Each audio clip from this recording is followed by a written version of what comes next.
As I mentioned in the previous section, if Germany was to be united as Italy was united, it was most likely that it was either going to be Prussia or Austria that would take the lead in this initiative. And as it happens, as in Italy, where the County Cavour played a decisive role in bringing about Italian unification, there was also an important politician who played that same role in Germany, and this was a guy called Otto von Bismarck. So von Bismarck was a Prussian. He was a Prussian, what's called a Junker, essentially from the Junkers were very large, wealthy landowning families who dominated the Prussian military. Essentially, they controlled much of Prussian society. So Bismarck came from that rich landowning military class, and he was appointed Chancellor of Prussia in 1862. So it's under Bismarck's lead that Germany is going to be united. Unlike Cavour, who had early in his life being something of a Republican, Bismarck was unmistakably conservative. His vision for united Germany was one that Germany would be united under Prussian control, particularly the Prussian monarchy, and a strong Prussian economy as well. He essentially believed that German unification would be for the betterment of Prussia in particular. And so had this very kind of, unlike the traditional nationalists in Germany who were liberals, Bismarck was a conservative. In fact, he realized that nationalism could be a tool in which to defeat liberalism in Prussia. That was why he was actually appointed Chancellor in 1862. So the Prussian king in the early 1860s was William I, or Wilhelm I. He was the brother of Frederick William, who we saw in an earlier class. And William's problem was that despite the kind of nature of the Prussian constitution, which only allowed 87% of the population to vote for a third of the delegates in the constitution, there was a liberal majority which was demanding reforms, political reforms in Prussian society. Again, the traditional reforms of expanded franchise, greater freedom of press, and things like that. So William appointed Bismarck as a chancellor to get him to find a way to defeat or to minimize this liberal opposition in the parliament. And what Bismarck realized ultimately was he felt he could use nationalism, that is the drive for German unification, as a way to get German liberals to drop their other more traditional demands, again regarding the franchise, regarding power, lying in the hands of the people. Bismarck realized that if he could satisfy their nationalist demands, these liberals might no longer be so quite liberal in demanding a real say in government. So Liberals had a majority in the parliament. Bismarck decided to use nationalism to weaken their support. He actually antagonized Liberals quite openly in the first few years of his reign. He curbed free speech in Prussia. In some cases, he refused to, or he interfered in the election of liberal mayors in various German towns, refused to confirm them. In fact, even the king, William I, opposed these measures, but Bismarck didn't care. His basic idea was he could defeat liberalism, and eventually liberal demands would fade away if he could do something about unifying Germany. One of his most famous comments was that in his speech, on his maiden speech in the Prussian Parliament, was that the great issues of the day will, to quote him, will not be decided by great speeches, but by iron and blood. So in other words, if Germany is to be united, it won't be liberals making speeches as the Frankfurt Parliament had done in 1848. It would be through hard work, industry, and war. And that's ultimately what happened in Germany. What is one way to stimulate nationalism? War. War is a good way to arouse patriotic fervour amongst the people. Bismarck realised that, and in his drive for German unification, he engineered a series of wars that helped bring about a united Germany under Prussia. So if you're going to win a war, if you want to fight a war, you can win. It's very important to try and fight a war where you know the other side has no chance of beating you. And an ideal opportunity arose in 1864 regarding Denmark. So you'll see it in the map here. We have Schleswig and Holstein. These are two provinces in southern Denmark that always had something of an ambiguous relationship. And so what Bismarck was hoping to do was to firstly find a way to use war to create nationalist sentiment to gain support for him. He also realized that if Germany was to be united under Prussian control, there would have to be he would have to find a way to marginalize Austria. And the beginnings of this plan take place in Denmark. So Schleswig-Holstein had something of an ambiguous constitutional relationship. In theory, well, not in theory, in fact, it was governed by the Danish monarchy, but it was not officially part of Denmark.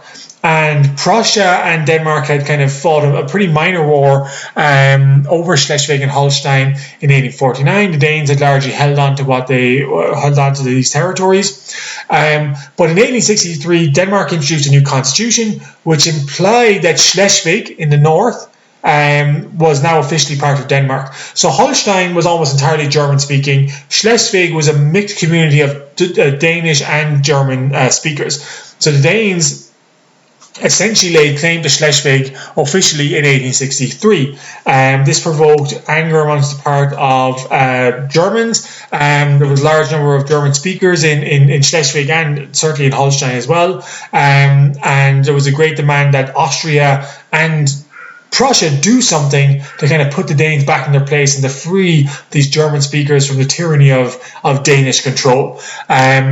So basically, Prussia and Austria demanded that the Danes revise the constitution to remove any reference to Schleswig being officially part of Denmark. The Danes, kind of assuming the French and British wouldn't allow the Prussians to seize control of Schleswig, which was strategically very important, refused. And in response, the Prussians and Austrians combined and went to war with Denmark. Without any British or French support, hardly surprisingly, the Danes were very easily defeated in 1864. And the outcome was that, firstly, this made Bismarck enormously popular in Germany. Even liberals who disliked Bismarck's conservative politics respected what they saw as his efforts to protect the rights of Germans both inside and outside of Prussia. So he suddenly seemed to be the guy who was best placed to bring about some kind of German unification.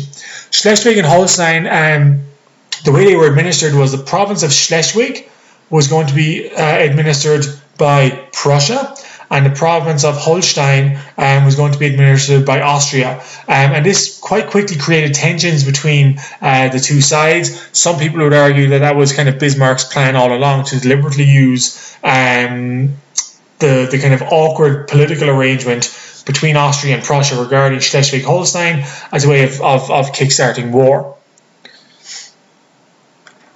So, long story short, if Prussia was going to take a lead in uniting all of Germany under its monarch, it would need to find a way to sideline Austria. So on the slide here, I've written, as Bismarck planned, dual administration of the captured provinces, that is Schleswig and Holstein, led to tension between Austria and Prussia. There are actually two schools of thought historically about Bismarck. Some people would argue that from pretty much 1862, 1863, he had this master plan to bring about a German unification, and that everything that happened after 1863 can be seen as part of Bismarck's carefully crafted plan to achieve unification. And so that's what this bullet point is applying. That's kind of taking the argument of Bismarck as the master planner. There are others who would argue that really what happened after 1863 was largely chance, circumstance, that Bismarck was able to take advantage of political developments that evolved in his favour, but there was no master plan. So you can take it kind of either interpretation as you like. But certainly tension did arise between Austria and Prussia, especially because Prussia had to pass through, in order to administer Schleswig, had to kind of pass through Holstein, which raised tensions between them as well. Finally, in 1866, the Austrians complained that the Prussians were being deliberately provocative in trying to undermine their control of Holstein. The Prussians responded by saying that the Austrian claims were outrageous, and this led to war between Prussia and Austria in 1866. And the general expectation was that Austria was the larger nation, had a large empire, and would be more successful over the course of a relatively long war. But in fact, what happened was the Prussians very, very quickly defeated the Austrians. The Prussian army, the issue that Bismarck had originally been appointed chancellor to deal with was that German liberals were trying to stop the funding of, or Prussian liberals were trying to stop increased expenditure on the army and reform of the army.